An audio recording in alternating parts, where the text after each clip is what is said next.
Köszöntök mindenkit, Kalocsai Zoltán vagyok, és ennek az előadásomnak a célja az, hogy bemutassam, hogy az ECÖP keretein belül milyen kutatáson valósult meg, mi a témája, és megmutassam, hogy milyen gyakorlati vonatkozásai vannak a diszkrét idejű dinamikus rendszerek elméletének, és hogy milyen eredményeket lehet elérni, vagy hát megközelíteni, legalább akár már egy alapképzés során végzett kutatás alatt is. Szóval először is arról szeretnék beszélni, hogy mi a kutatás témája, mik azok a diszkrét idejű dinamikus rendszerek, ez egy viszonylag egyszerű elméleti konstrukció. Azt kell elképzelnünk, hogy van egy X értelmezési tartományunk, mely lehet akár a számegyenesnek egy részhalmaza, egy valahány dimenziós térnek egy részhalmaza, vagy valami bonyolultabb, és adott ezen az értelmezési tartományon egy transformáció, mely azt jelenti, hogy az értelmezési tartományt önmagára képezzük, és attól lesz diszkrét idejű dinamikus rendszer, hogy az időt az azt fogja jelenteni, hogy hányszor képezzük önmagára ezt a transformációt. Egy példa egy ilyen diszkrét idejű dinamikus rendszerre, akár egy biliárdasztal, ez ugye értelmezhető folytonos idejű dinamikus rendszerként is, abban az esetben, hogyha minden egyes időpillanatban azt figyeljük, hogy pontosan hol található a labda, ami pattog egy biliárdasztalon belül, viszont úgy is értelmezhetjük a példát, hogy csak azokban az időpillanatokban nézzünk rá a biliárdasztalunkra, amikor a labda éppen lepattan a széléről. Ebben az esetben az értelmezési tartományunk a labdának a pozíció, lehetséges állapotai a biliárdasztal szélén, és a transformáció pedig azt csinálja, hogy egy pattanásból elküldi a labdát egy másik pattanásba. Nos, én nem ilyen diszkrét idejű dinamikus rendszerekkel foglalkoztam, hanem olyan diszkrét idejű dinamikus rendszerekkel, melyeknek az értelmezési tartománya a valós egyenesnek egy részhalmaza, tehát a számegyenesnek egy részhalmaza, és ezen belül is szakaszonként lineáris függvényekkel foglalkoztunk. Az ilyen rendszerek rendszerint nagyon érzékenyek a kezdeti feltételekre, úgy is fogalmazhatnánk, hogy kaotikusak, ezért a rendszerek explicit vizsgálata nagyon nehézkes. Viszont a dinamikus rendszerek eszköztárának köszönhetően több trükkhöz is folyamodhatunk, melyek segítségével értelmes dolgokat el tudunk mondani így is az dinamikus rendszereinkről. Beszélni fogok röviden arról, hogy milyen számelméleti vonatkozásai vannak az ilyen dinamikus rendszerekkel, ezzel nagyon sokat foglalkoztunk a kutatás során, viszont nehéz nem technikai módon beszélni róluk. Kicsit beszélni fogok arról, hogy hogyan lehet valószínűségszámítás eszközeit alkalmazni diszkrét idejű dinamikus rendszerek vizsgálatához. Ezt itt konkrétan arról akarok beszélni, hogy hosszú távon mekkora valószínűséggel hogyan mozog egy átlagos pálya, utána pedig arról is fogok beszélni, hogy hogyan alkalmazhatóak szimulációk diszkrét idejű dinamikus rendszerek vizsgálatára. Szóval pontosan milyen rendszerekkel foglalkoztunk, úgynevezett Elmarkov partícióval rendelkező rendszerekkel. Ezek olyan rendszerek, melyeknek az értelmezési tartománya felosztható nem üres belsejű és diszjunkt belsejű intervallumokra, tehát felosztható ilyen részhalmazokra, úgy, hogy ezek ugye a részhalmazok kitöltik az értelmezési tartományt, és bármelyiknek a képe előáll néhány egyéb partícióelem uniójaként, tehát itt például a példában az első partícióelem előáll, mint az első és a második partícióelem uniója, és még elvárjuk, hogy a függvényünk lineáris legyen minden egyes partícióelemen. És egy nagyon érdekes tulajdonsága az ilyen rendszereknek, hogy be lehet rájuk vezetni a szimbolikus dinamika eszköztárát. Azt mondjuk, itt az az alapötlet, hogy egy pontnak a pozícióját, vagy hát egy pontot csak úgy jelölünk el, hogy minden egyes időpontban lejegyezzük, hogy melyik partíció elemben vagyunk, tehát minden egyes időpillanatban csak egy-egy szimbólumot írunk le a pontunkról, és ennek segítségével el lehet tárolni néhány esetben akár minden információt a pontunkról, és ezt a pályát hívjuk a pont szimbolikus pályájának, amikor csak egy-egy szimbólumot írunk le minden egyes időpillanatban.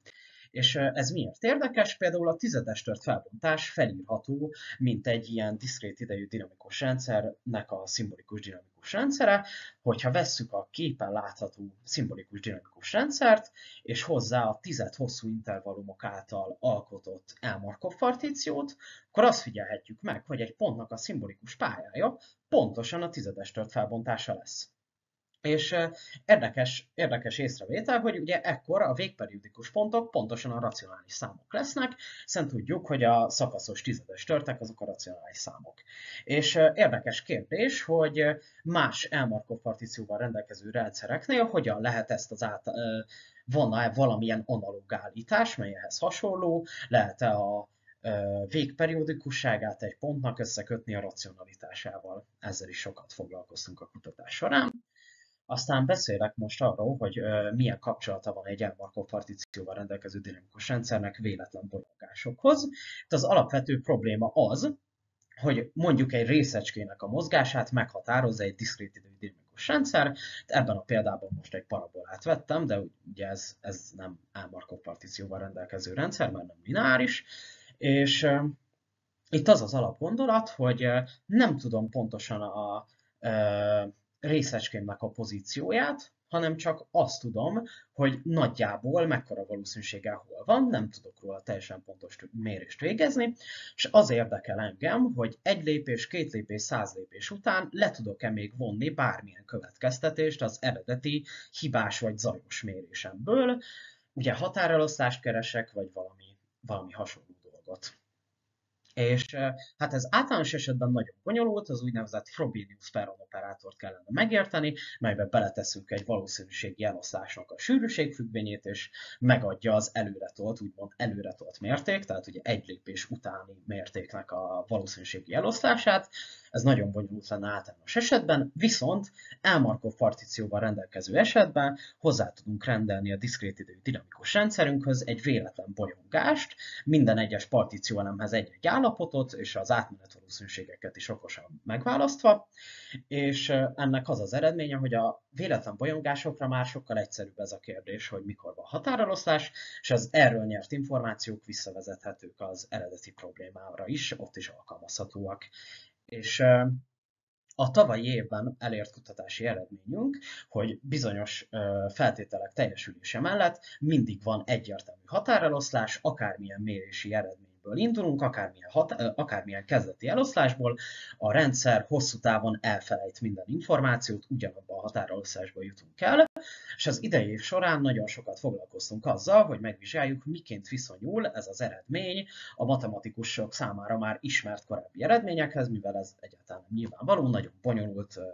tételek vannak ebben a témakörben. És hoztam néhány szimulációt, ezen az ábrán az látható, hogy van a háttérben egy diszkrét idejű dinamikus rendszer, mely a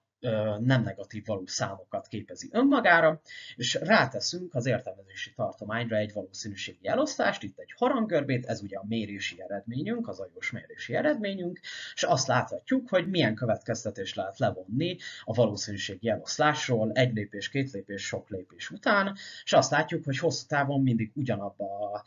a szakaszonként konstans határelosztásba jutunk, és ezt megnéztem különböző harangörbékre is, és láthatjuk, hogy ahogy a tétel is sugallja, mindig különböző szórású harangörbéknél mindig ugyanabban a határelosztásba jutottunk el. Szóval ezt szerettem volna mondani erről a témáról, és rátérnék az árnyékolás témakörére, melyel a többi témához képest kevesebbet foglalkoztunk idén, viszont nagyon szemléletes, és szerintem nagyon jól szemlélteti, hogy milyen kérdések lehetnek relevánsak diszkrét dinamika témakörében. Ugye diszkrét dinamikus rendszereket rengetegszer szeretnénk szimulációkkal vizsgálni, ugye numerikus szimulációk készítése az nagyon logikus első lépés, és például a Mandelbrot halmazról is így szoktak animációkat készíteni, vagy képeket, és mely itt az ábrán is látható.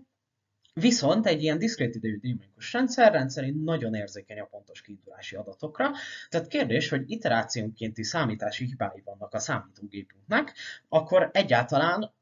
az eredeti dinamikus rendszerünkről mond-e el valamit a kép, vagy csak arról, hogy pontosan milyen hibákat vét a számítási modellünk. És erről szól az árnyékolási tulajdonság. Itt az alapfogalom a pseudopálya fogalma. Egy delta pseudopálya egy olyan pálya, melyet egy minden iterációnál delta hibát vétő gép, vagy hát legfeljebb delta hibát vétő gép szimulálna le. Egy sorozatot akkor hívunk delta pseudopályának, hogyha a nulladik elemnek a képe, a transformációra vett képe delta közel van az első elemhez, az első elemnek a képe a transformációra delta közel van a második elemhez, és így tovább. Árnyékolás, két sorozat tudja egymást árnyékolni, akkor epsilon árnyékolja egymást két sorozat, hogyha indexenként epsilon közel vannak egymáshoz, legalább epsilon közel, vagy legfeljebb epsilon távol. Ez ugye azt jelenti, hogy a két sorozat végtelen sokáig együtt mozog. És árnyékolási tulajdonsággal már